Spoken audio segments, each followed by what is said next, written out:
Hello everyone, my name is Komal Kailas Suryavanshi. So today's our topic is method overloading.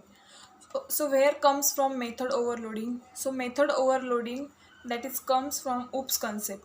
So what is OOPS concept? In OOPS concept there is four types: polymorphism, inheritance, abstraction and encapsulation. So polymorphism means many forms. It executes a many forms, and there are two types of polymorphism: compile time polymorphism and runtime polymorphism. So in compile time polymorphism there is a method overloading. So what is compile time polymorphism? A polymorphism which exists at the time of compilation, it is called a compile time polymorphism. And in compile time polymorphism the method overloading is the example. So what is method overloading? Method overloading, whenever a class contain more than one method with same method name and different parameters, it is called a method overloading. The syntax of method overloading, that is return type method name in bracket parameter, and in second line return type method name in bracket parameter 1 and parameter 2. So in method overloading inheritance is not involved. Then we discuss about different ways of method overloading. So there are three ways of method overloading. First one is changing the number of parameters.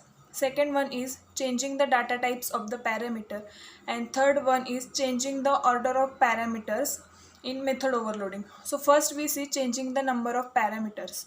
So methods overloading can be achieved by changing the number of parameters while passing the method. Then changing the data types of parameters, they have the same name but have a different parameters, that is the changing the number of data types. Then what is the changing the order of the parameters? Example, method 1 there is a string name and int roll number. Then method 2 int roll number and string name. So both have a same method name but sequence of parameter in change. Then we see about the advantages of method overloading. So method overloading improves the readability of code and reusability of code. It helps to reduces the complexity of code.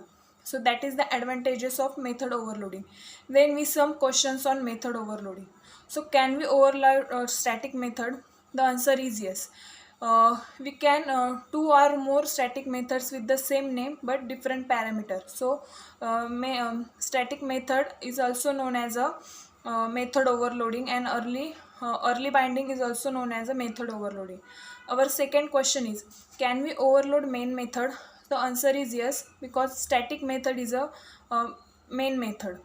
Then our third question is, Java supports operator overloading.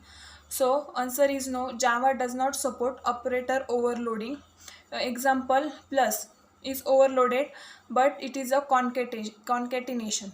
Then our fourth question is, method overloading supports on a return type. So the answer is method overload does not return type. This behavior is same in C++. So this is all about method overloading in Java. Thank you so much.